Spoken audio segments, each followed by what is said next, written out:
কি খবর বন্ধুগণ, আশা করি সবাই ঠিকঠাক আছো। আমরা তো অনেক রকম স্বপ্ন দেখি, কেউ ভদ্র স্বপ্ন দেখি, কেউ একটু দুষ্টু দুষ্টু স্বপ্ন দেখি।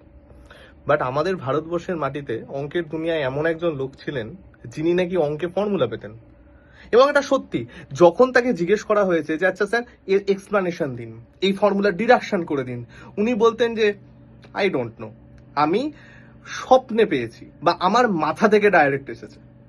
এবং অদ্ভুত ব্যাপার কি জানো, তার কোনো ফর্মাল ডিগ্রি ছিল না।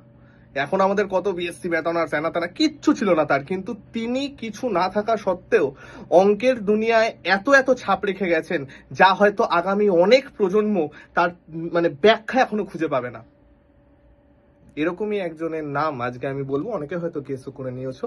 তিনি হলেন আমাদের ভারতের অন্যতম শ্রেষ্ঠ ম্যাথামেটিশিয়ান শ্রীনিবাস রামানুজন, যিনি অঙ্কের দুনিয়ায় অনেক কিছু রেখে গেছেন এবং যেগুলো হয়তো কোনোদিনই তার ধারে কাছে অনেক শিক্ষিত লোক যেতে পারবে না।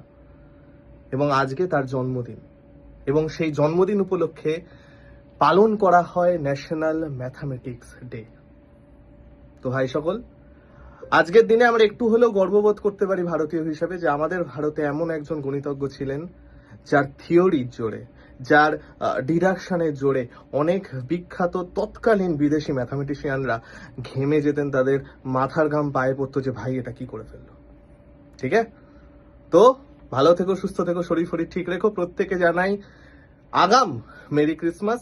সবাই ভালো করে ছুটি কাটিও এবং নিজের শরীর এবং নিজের মনের মানুষ, পরিবার, সবার শরীর সুস্থ রেখো। বাকি পড়াশোনা তো চলতেই থাকবে। চলো, টাটা।